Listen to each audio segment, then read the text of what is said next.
Hey guys, how's everybody doing? I am trying to get my real self in the chats instead of the imposter.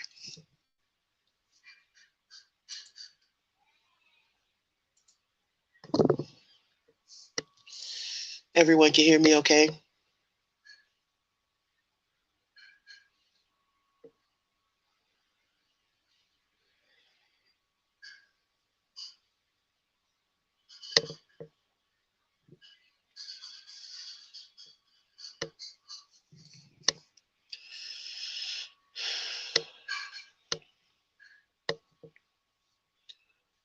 If y'all can hear me, let me know.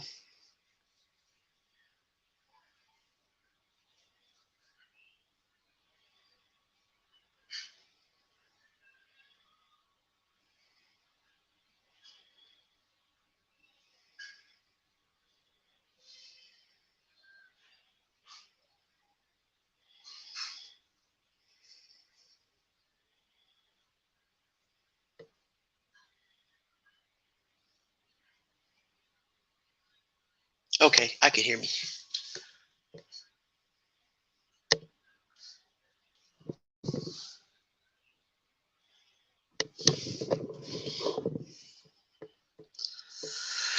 All right, guys. So, I've been covering this the Bakersfield girls, right?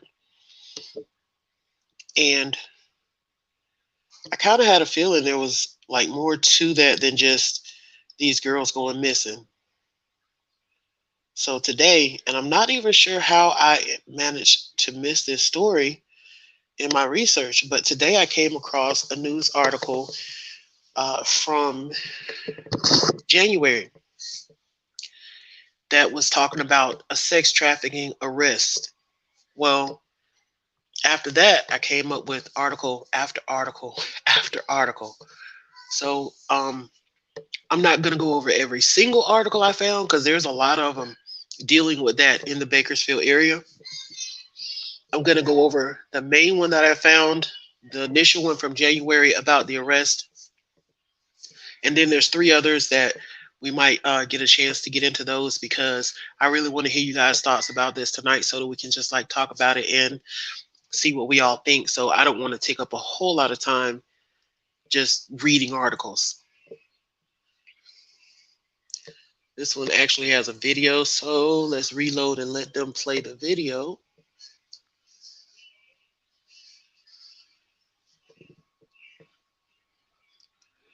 Hi, Tammy. Hi, everybody in the chat. If I missed you, Sherry, Frank, Imposter Savage.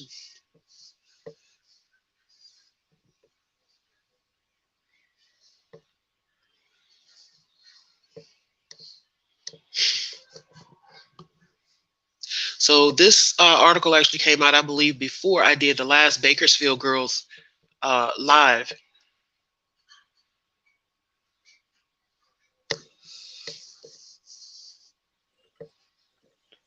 Because I just did that like, what, 2 weeks ago?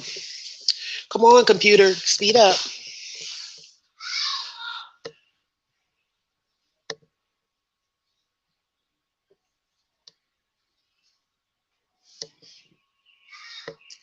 Hey, Elizabeth. All right, I'm going to mute myself so that we can listen to this.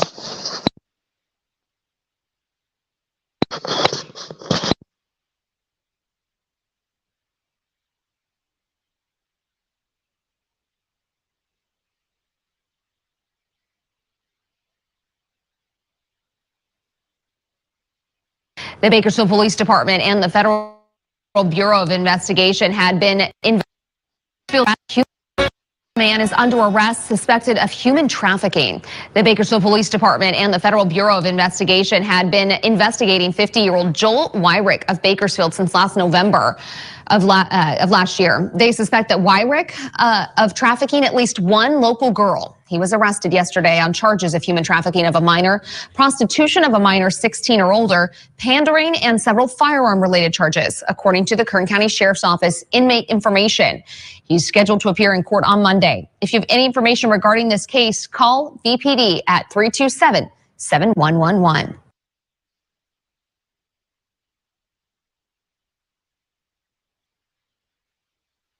A 50-year-old Bakersfield man is under. Okay, so that was the short version.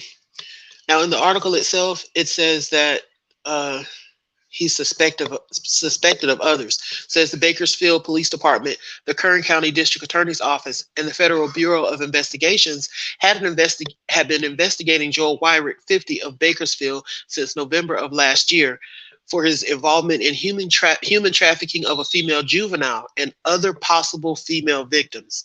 So this guy is not necessarily just a suspect in the one young girl's case that he was charged in. They suspect him of more. And you guys remember, we found like 8 in the original little thing that came up. And then the last time we found like 5 more. And out of all of those 13, there was only like a total of 4 of them that had ever been reported as being found.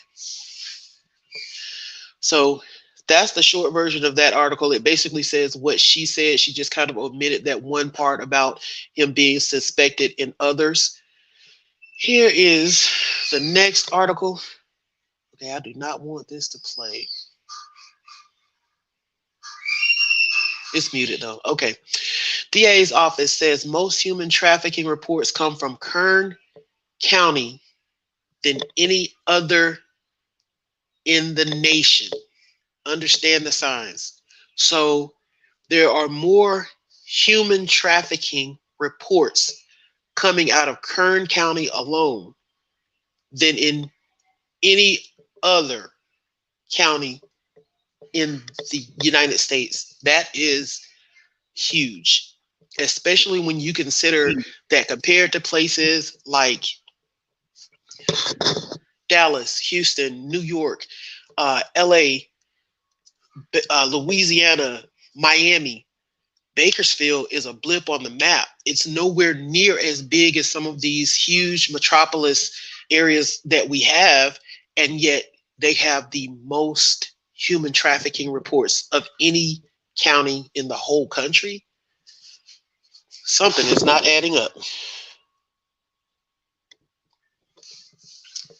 Okay. A human trafficking bus in Oildale freed nearly a dozen victims Wednesday, including juveniles.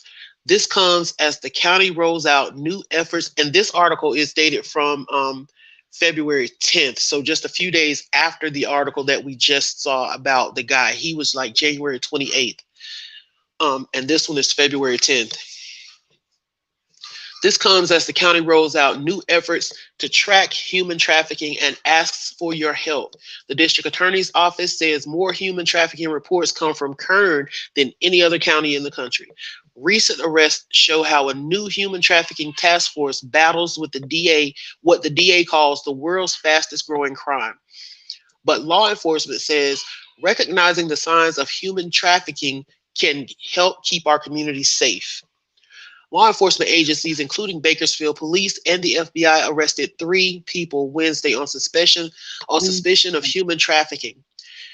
It happened at this house on Hughes Avenue near Irish Street in Oildale. First responders say they rescued 9 victims, including 2 who were under 18. The district attorney's office says a new team helped make Wednesday's arrests. The partners in the task force, the Bakersfield Police Department, they were the lead agency, said Tyson McCoy, a deputy Kern County district attorney. But the DA's office, the FBI, various partners worked to help Bakersfield Police Department. It was part of that whole collaborative effort. Local experts say sex trafficking impacts thousands of people in California every year. Many of the victims are too young to drive a car. The girl you're seeing on the side of the road was probably picked up at 11, 12, 13, said McCoy, and has been doing this for several years. Experts say staying alert can help you stop human traffickers, and here are some of the signs.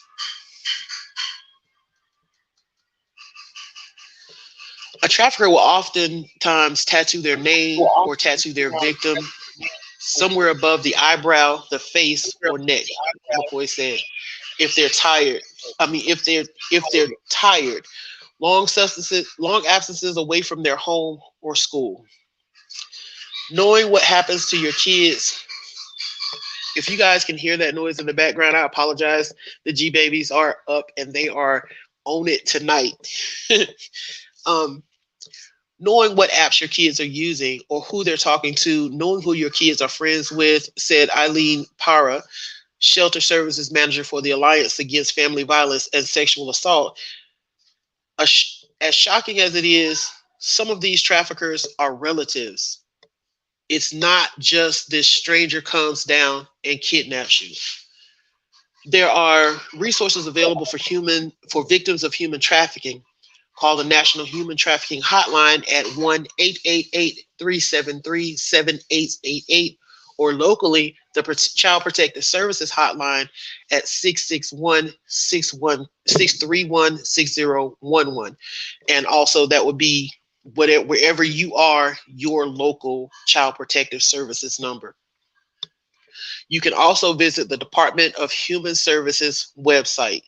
The Alliance Against Family Violence and Sexual Assault offers free services for survivors, ranging from counseling to emergency shelter and assistance filing restraining orders.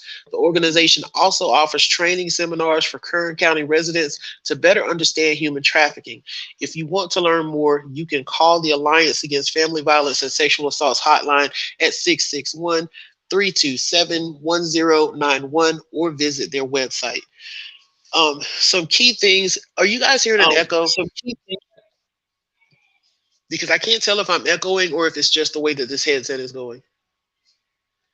Yeah, Tammy, we definitely knew too many kids were going missing because that's way too many kids in such a small area that we mapped out, and in such a short amount of time.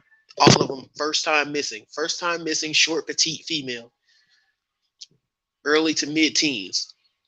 Okay, let me see if I can figure out how to stop that.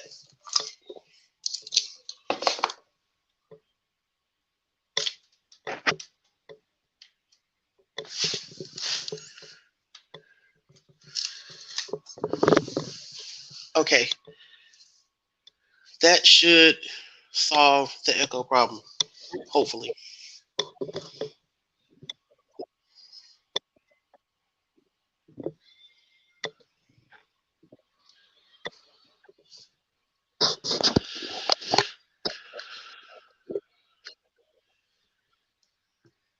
Echo problem solved, guys? No echo? No echo?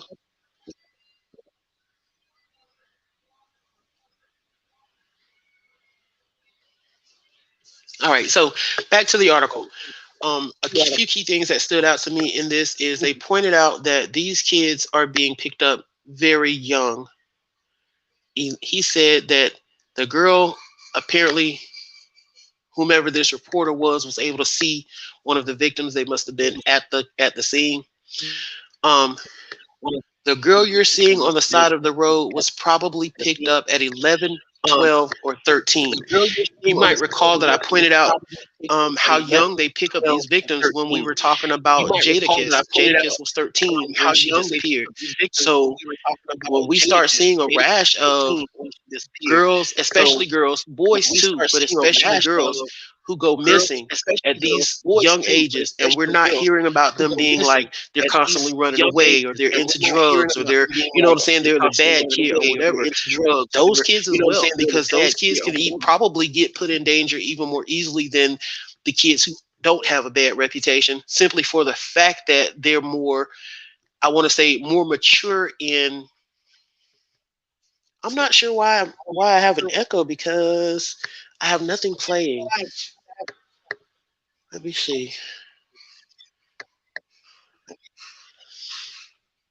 I don't have YouTube on this device. Let me double check and make sure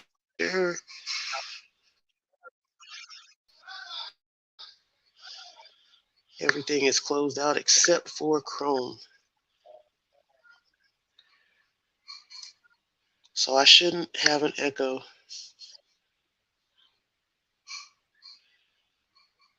It's gone now? Is it gone for everybody?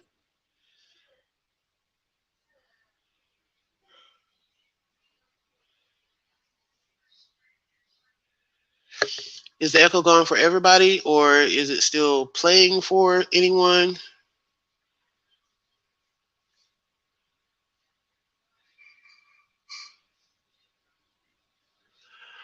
Oh, it's the article. Hold on.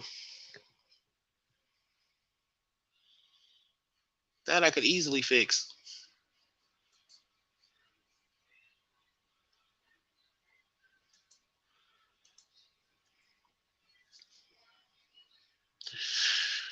Okay, that makes sense. That probably is what it is, because I wasn't sharing just the tab audio. I was actually sharing the system audio. I thought I had the mic off, but apparently it's still picking up sound. So I apologize for that, but at least I know now. Guys, I put in a new setup, so I am still learning it. But we'll talk about that later. Anyway, I pointed that out in Jada's case. They pick these girls up young. Now, this is something that I learned in speaking with the investigators in Jada's case, because there were questions that I had, and so this was explained to me. When they take these girls this young, mostly the underage girls are not actually used for actual physical like acts, as clearly as I can say it without YouTube, jumping all over me. But you get what I'm saying. They're not used for stuff like that. They're used more for like fetish stuff, for fantasy stuff, but not going all the way in any form.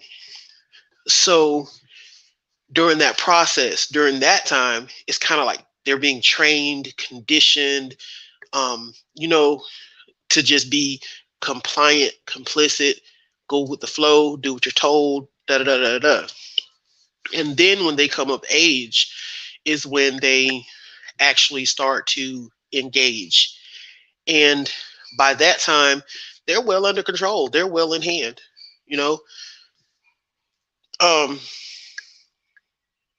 Another thing that was pointed out to me, Frank, another thing that was pointed out to me is that when they're this young, even though they're not being taken all the way, they are being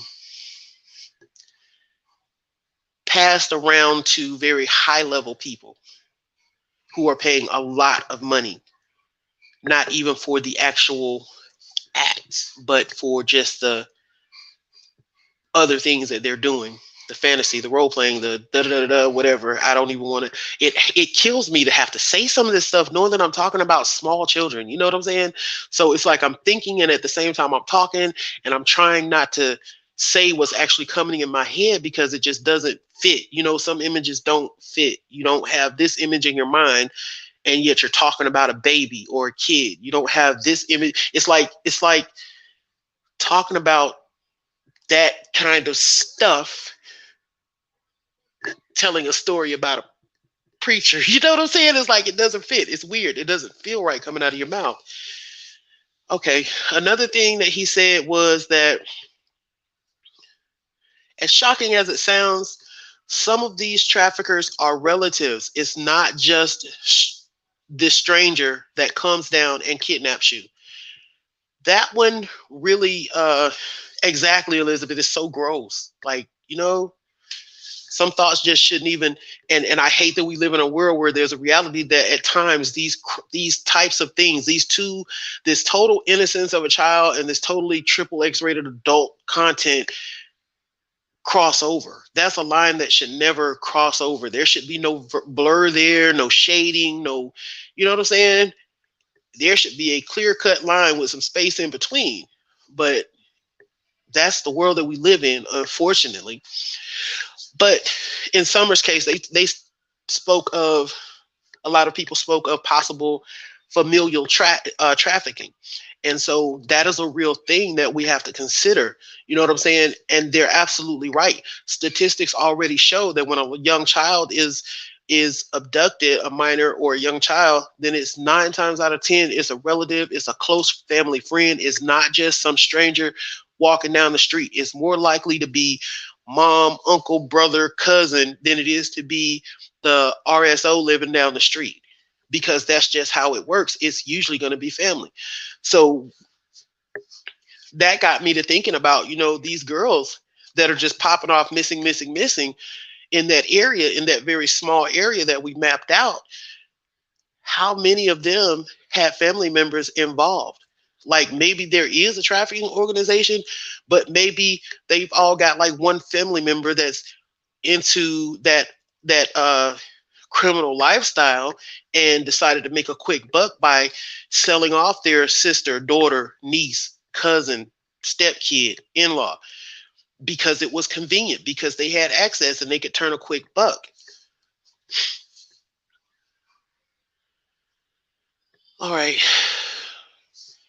And of course, in every state, you're going to find some resources to that you can refer to and get into, that will help you with reporting suspected trafficking, that helps survivors of trafficking to rebuild their lives, to get the counseling and the help that they need to get their foot on the ground.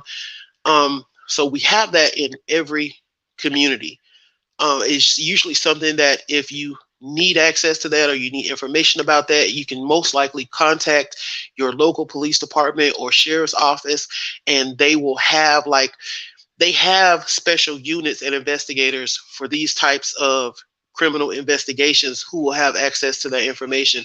So it's not like it's not out there. If you can't find it anywhere else, you can find it through a cop. So if you suspect that someone is being trafficked, if you know for a fact that someone is being trafficked, if you are being trafficked or have been trafficked and you need those resources, you need that information, if you can't find it anywhere else, ask a cop. They got the info. They can get the info for you very quickly. Let me check out the comments before I read this next article. You're right, Elizabeth. We have to talk about it so that we can bring an end to it, because as long as it stays hidden in the dark, as long as people aren't talking about it, it makes me think of how so many families for so many generations, how sexual abuse was handled. You have families where, and I'm going to say it's most families, you have families where everybody knows that there's this one uncle, this one aunt, this one grandma that you don't leave the kids alone with. You don't hug them. You don't, you know what I'm saying? Sit next to them. Don't sit on their lap. Things like that. Don't leave my kid, around them. Every family has one or two of these. But even in the past, even when it would come out, the victim was made to feel as if you need to shut up, suck it up, and keep it pushing. You know what I'm saying? Not, okay, let's go kick this pervert's butt, or let's call the cops on them, or, you know what I'm saying? You need to shut up and deal with whatever you went through, especially women. What comment did you make, Frank? Let me get back in the chat because I clicked out of it trying to find that echo. Because sometimes it'll show up for me, like even if it doesn't show up for you. Hold on.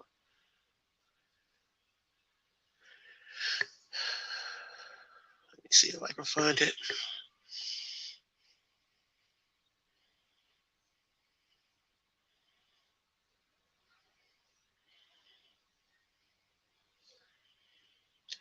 Did you? Is it the comment where you said I'll never go all the way, or did you say something after that? Because that's the last thing that I saw, and then I see.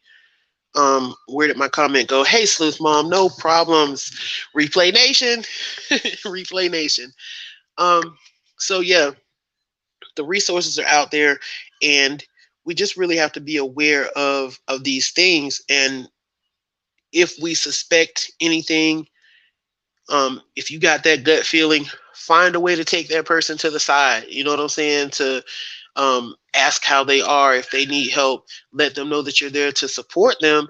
You know, and if it's not a situation where it's someone you know that you could offer that to, do what you need to do. If you're sitting in a restaurant and you see something going on and you feel like that girl or that boy is in danger, they're being trafficked or something, no sound.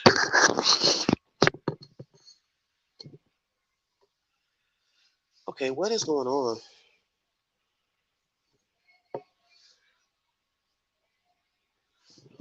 Okay, if you can hear me, please put a 1 in the chat.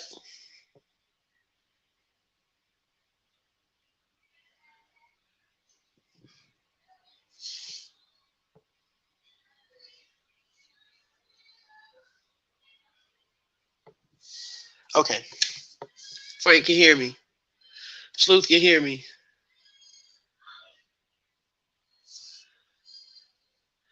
In the 90s, we were more of the family first mindset. Now people are learning you don't pick your family, but you do your friends. I like making people ask kids if they can hug them or kiss them.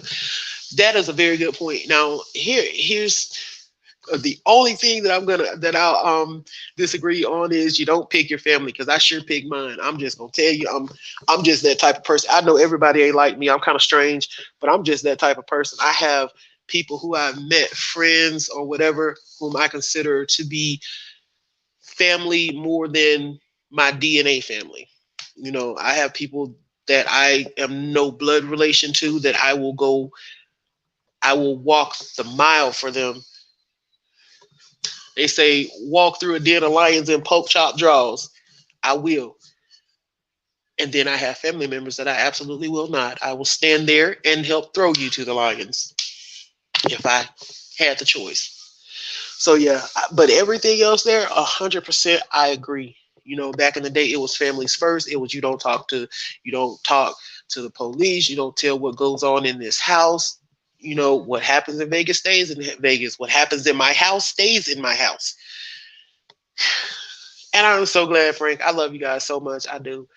Um, So I'm glad that society as a whole is moving away from that whole attitude where the victim is stigmatized by the things that they've been through. I know that for me, it's only been in the last maybe 2-3 years that I've even been able to give voice to some of the things that I went through. I wouldn't even talk to professionals about it, because you grow up and these things happen, and then you have this stigmatism, this shame, this, keep it quiet, keep it on the low. There's just even though nobody ever actually says you can't talk about it, there's always the implication that you can't talk about it. It's not a subject that's okay to bring up. So I am so glad that society as a whole is moving away from stigmatizing or penalizing the victim. The whole, are you sure this happened? What were you wearing? What did you say? Were you drinking? As if you did something to cause this on yourself. I mean, we still get stories where I've read stories where, even recently, there are mothers who their boyfriend or whatever did something to their daughter, and the mother blames the daughter. Well, you enticed him or something, and the kid is like 7 or 8 years old. Like, what 7 or 8-year-old entices a grown man seductively? Come on, let's not even play that game. But we get those stories even recently. Fortunately, it's becoming less and less acceptable to treat victims that way.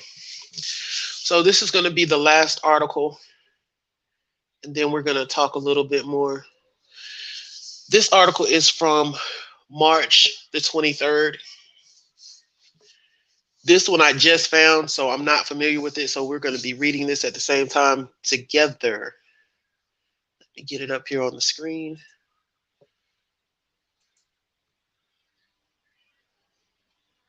Where you at, dude? Here it is. All right. Got a little bit larger. Sex trafficking investigation leads to motel general store. And let's get a good look at this face, Mr. Inohosa, because Mr. Inohosa appears to be a prime player in whatever we are about to read about.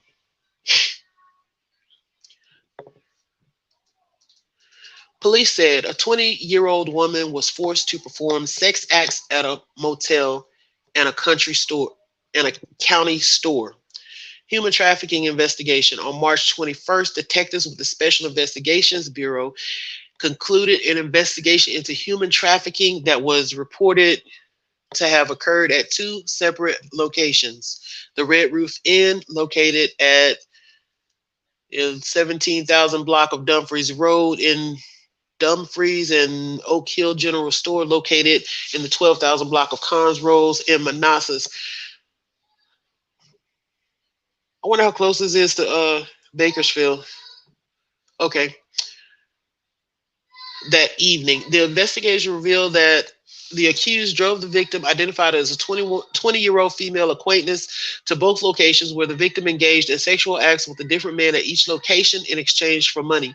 Detectives located the victim and the accused at the Oak Hill General Store and detained them without incident.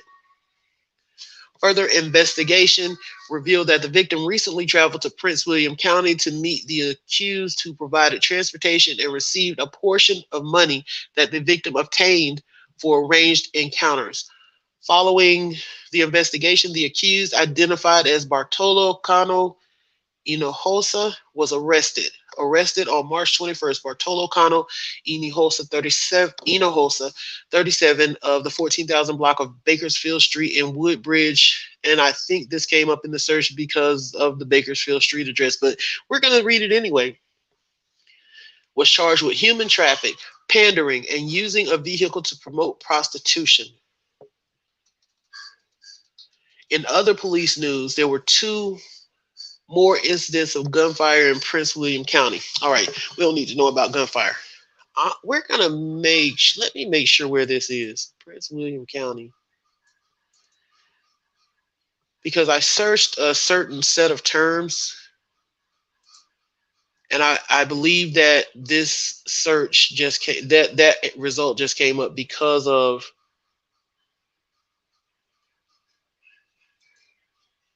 yeah, it just came up because of the Bakersfield address, because this is in Virginia. So we know that this has nothing to do with Bakersfield. I mean, maybe distantly, but absolutely not directly. Okay. And in the chat, let's go back a little bit. Yeah, that's gross. Elizabeth Rankin knows what I was talking about. Frank, you certainly can read. Hush up. If you can spell, you can read.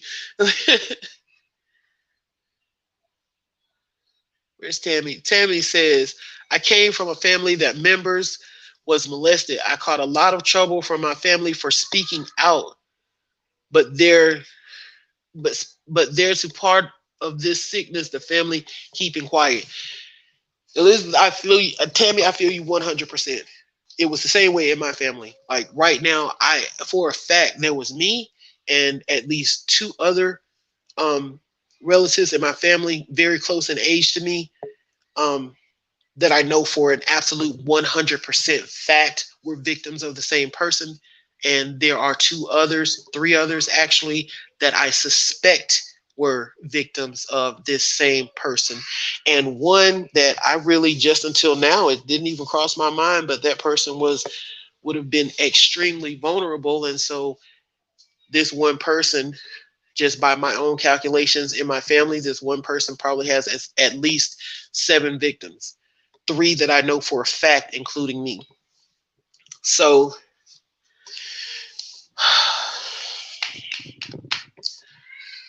it's not something that comes up in the family. I pay attention. And as I'm older, I realize that certain members of the family who are in a position to have been aware of what type of person this was, they don't leave their children around him. Their kids don't sit next to this person at Thanksgiving gatherings or family events or whatever. But nobody talks about it. Nobody says anything. When I spoke to a certain relative, and that was the day that I found out that that relative was a victim, because I was actually telling my mother about it, and she was telling me how I was lying. But I was describing areas of this family member's body that I had no business knowing or being able to describe, because I was only 4 or 5 years old. So how could I possibly tell you that from way back then? Now, I was adult when this actually came out, but I was having a conversation with my mother, and she was telling me how I was lying, that didn't happen, da da da da. But the other person who I found out was a victim, I found out that day, pulled me to the side because I was so upset in that yard. I was crying. I mean, I was boo-hoo hard down crying because I'm standing here telling my mother this, and she's telling me to my face how I'm a liar, and she was really getting upset with me. And so this other person in the family pulled me off to the side, and they were like, I know you don't have to prove anything. I know because it happened to me too. And so this person, we began to have a conversation, and he spoke of places and routines and different things that there is no way in the world he could have just made that up. And I could see in his eyes that, yeah, you've been there too. So if it's at least these two, and then in the last 2 years, I found out about the third one that I kind of had a suspicion all these years, but it was confirmed. It wasn't the last 2 years. I want to say it was like 2015 or 2016. It was confirmed that this third person was also a victim. I had thought it all these years just because of certain things that were going on with that person. And it was confirmed. So if you have at least these 3 that have been victimized, then there's no way in the world that there haven't been other victims, and that nobody in the family knew or suspected anything. It just wasn't talked about. It was just hush, hush, keep it quiet. So yeah, Tammy, I definitely feel you. We are kindred souls in that respect. Let's see. Scrolling through the comments. Yeah, Tammy, a survivor, not a victim.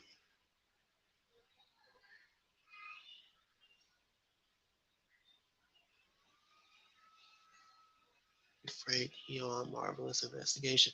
Melissa, you said someone is on Marvelous Investigation.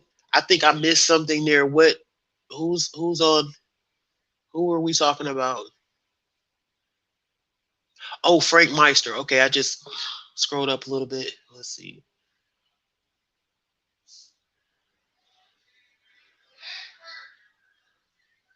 And it's okay, Elizabeth. It's not okay, but it's okay in that um over the years, because of different experiences and things that I've been through, I have finally found the strength within myself to speak about it, because I feel like that had someone stepped up and spoken up before, then there's at least 3 people that I know of who never would have had to suffer through this from this person.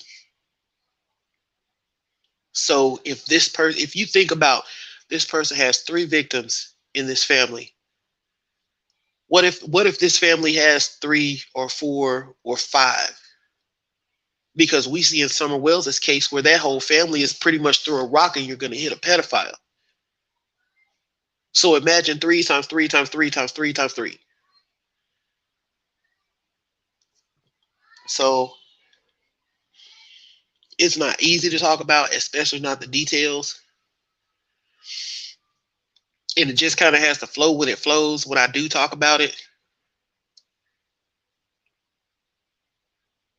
But I feel like just being able to share, even Tammy, it takes a lot of strength just to sit here and acknowledge, you know what I'm saying? That, hey, I've been there too.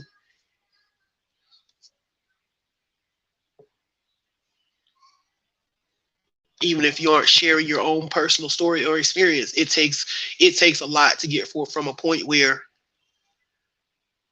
from the place where that type of experience puts you to a place where you can speak on it.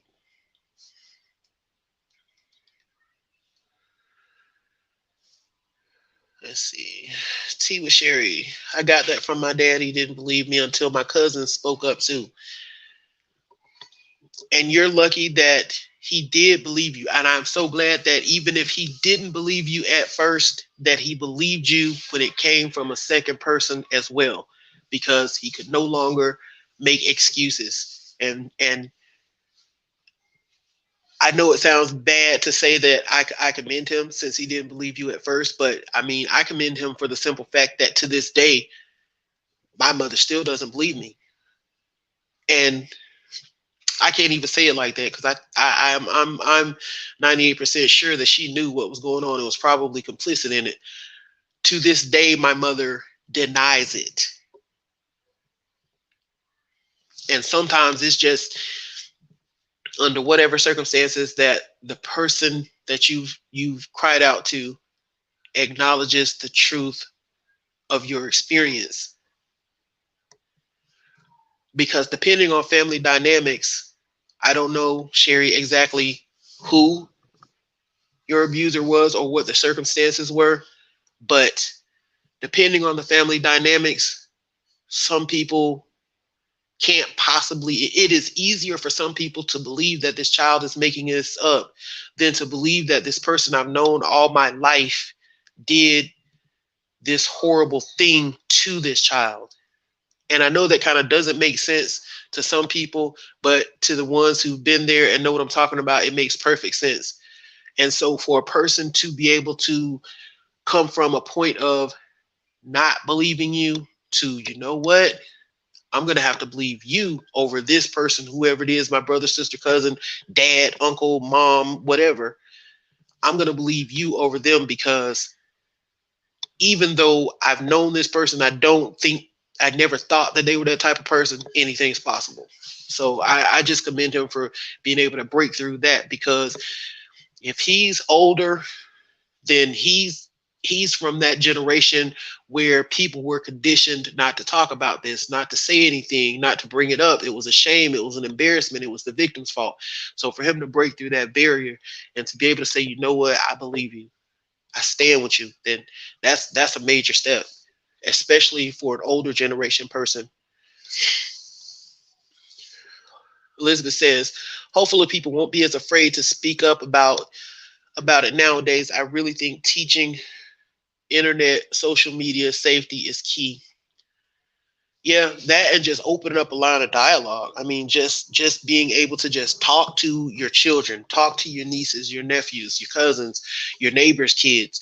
I mean, sometimes you got to step out of your comfort zone, because we see so many times where things happen and then the neighbors are like, "Oh, I never would have believed it. Oh, I barely knew them. Oh, they seemed like such a nice person, nice family," or whatever. So sometimes you just gotta take yourself out of that, out of your comfort zone, to reach out and make sure.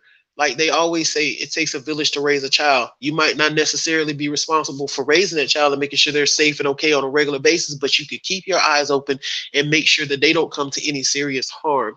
You can keep your eyes open for things that don't fit right, things that don't feel right, things that don't seem right to you. If it seems off, then there's probably something to it. If there's a kid that's coming over who hangs out with your kid and you feel like something is off, figure out a way to talk to that child. You know what I'm saying? Figure out a way to ask the questions that you need to ask. Because when it boils down to it, anytime a child is going through something, it is going to take an adult to speak up and get them help, one way or another, whether it's their parent, their other relatives, their teacher, law enforcement. It's going to take an adult to open up and actually get that child the help that they need. So be that adult for that child if you need to be that adult, and don't be afraid to be that adult for that child. Because I'm just going to tell you straight up, I wouldn't care if it's a kid that I had absolutely did not know. I would be that adult for that child, and I'm not going to worry about what people say to me or what they think of me. If it's one of my family members, a niece, nephew, cousin, whatever, I'm going to be that adult for that child. And I don't care who gets mad. I don't care if my grandma don't never speak to me again. I don't care if my siblings disown me. I'm going to be that adult for that child and help them come out of what they're going through. So just pay attention, even if it's my neighbor's kid, some kid that rides the bus with my kid, just whoever it may be. Limiting the victim count is the most important. You're right. A lot of times they try to, that can go two ways. A lot of times the people who are aware try to make it seem as if it's less victims than what it actually is. So that would be in the negative.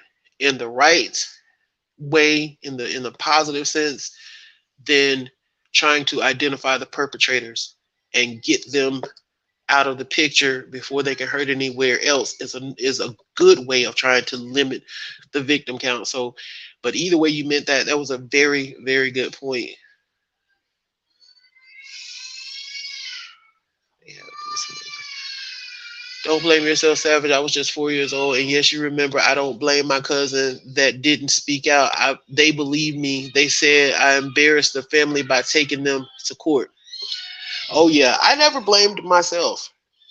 Even as a child, like most kids feel like it's their fault, or from what I've heard and read, they always feel like it's their fault or like they did something wrong. With me, it's like all along I knew that this isn't right, but I never felt like that I was the one who caused it. But I always questioned and still do why. Like, of all the things in the world you could have been doing with your life, why did you do this? What made you decide that this was what needed to be done to me, to my brother, to my other relative? You know what I'm saying? Why? So I question things like that, but I've never felt like I caused it in any way. You know what I'm saying? Because I was just a kid playing with dolls, climbing trees, playing softball, riding bikes, sliding into home base. There was nothing sexual or sensual about me as a 4-year-old child that could make someone want to go there. That's just, but I know that a lot of people do have that issue where they feel like they're responsible, it's their fault, and a lot of it has to do with the conditioning and the way that the abusers talk to you, the things that they say, the way that they make you feel as if you somehow instigated what's going on right now. So,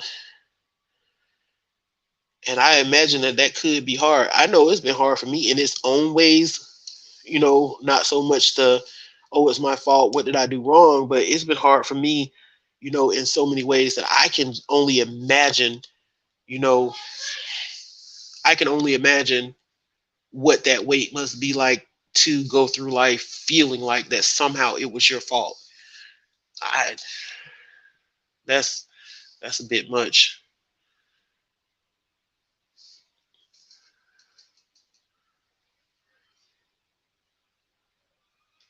Okay, let me back up here a little bit.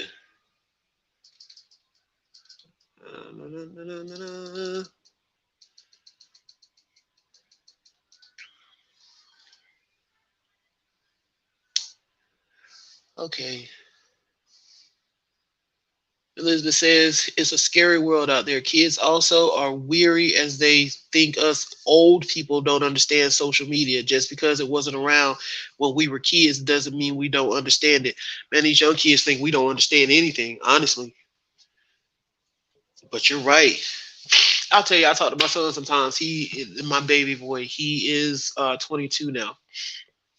And I talk to him sometimes, and he is quick to say, it's not like it used to be. It ain't. I know you think but it's different now. And I just sit there shaking my head, smiling on the inside, and I let him rant or whatever, because one thing, if nothing else in the Bible is true, it's true when it said there is nothing new under the sun. Everything that is has been. and everything that will be already is. Paraphrasing, but I mean, even in the streets, they got to say it. The game don't change, only the players do. So nothing is new. It's all been done. It's all been going on. It's new to you because you've never experienced it before because you're young. But there's going to come a day when you're older and you're listening and you're like, my mama, daddy, grandma told me that, and I didn't believe it. So, yeah, these youngsters, they think we don't understand. They think it's a whole different world. And it's really not. Bullying has been going on. The only difference is it used to be your bully was in your face in school, dragging your coat through the dirt. And now your bully is online, you know, saying all kind of crazy stuff. Same thing. It's just a different platform. Exactly. Nobody is inventing or reinventing the wheel. It had been around so long, nobody could even tell you when it came about. They can argue about it, but they can't even tell you when, who, or how, or where. They just know we got a wheel. So I'm going to get off of here. It's getting close to an hour. I've really enjoyed talking to you guys tonight. I've enjoyed the chat, the interaction. And guys, if you ever want to hop up on panel, y'all better cut me short and be like, hey, I got something I want to say, because I really would like to hear your stories too. I don't want to sit here and it's all about me talking about me or whatever, because I know that we all have something that we can contribute to the conversation, whether it's something that we went through personally or something that someone close to us went through. Most of us have a story that we can share that will benefit someone else, that will help someone else, that will help someone. Believe it or not, one of the things that finally, as I was slowly coming to a point where I could talk about it, one of the things that really finally put me to where I could speak publicly, like I'm talking to you guys. I've never met a single one of you, but like I'm talking to you guys, was Summer. Because in whatever, and I'm not saying that was going on in Summer's life, whatever was going on in her life, that poor kid did not have a voice. There was nobody there to speak for her. Nobody spoke up for her in all this time.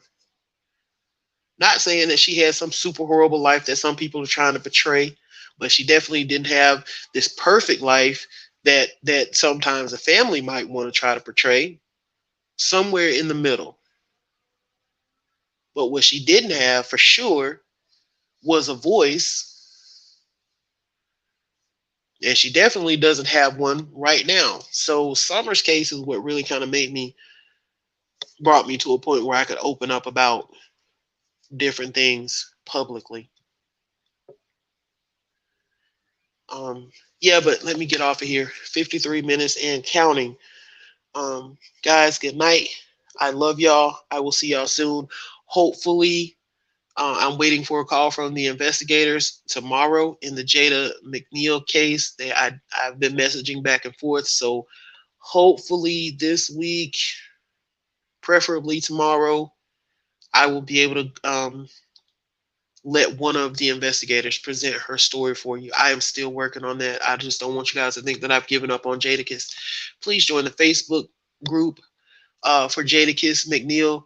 Her sisters are planning an event for her birthday, which is July 17th, but they'll be having the event on July 16th because that's a Saturday. Her birthday actually falls on a Sunday this week. Please join the Facebook group and share your ideas for how this event could be made great to really bring some attention to Jadakiss's case. Also, if you want to help contribute by sending balloons or by financing balloons, by directly paying like whatever party store does the balloons or t-shirts or whatever, any way that you think that you want to help, then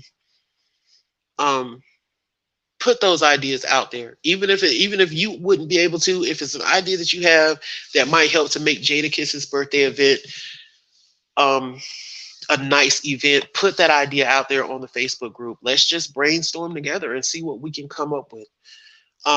I did have a couple of people saying that they were going to do like balloon releases where they live because they're too far away to try to join in, but they're going to just do like their own personal balloon release and post a video of it. If you want to do something like that, but it would be really good for the sisters to kind of see that people are supporting them, that we're with you in spirit, even if we can't be with you financially or physically. We're with you in spirit. I can do this. If I can't do anything else, I can go buy one balloon and let it go. I'll write her name on it or something, So join the Facebook group for Jada Kiss McNeil, and let's try to bring some more awareness to that case and shine a brighter light on her. So this time, I really am actually gonna get off of here. So good night. I love y'all, and I will see y'all again soon.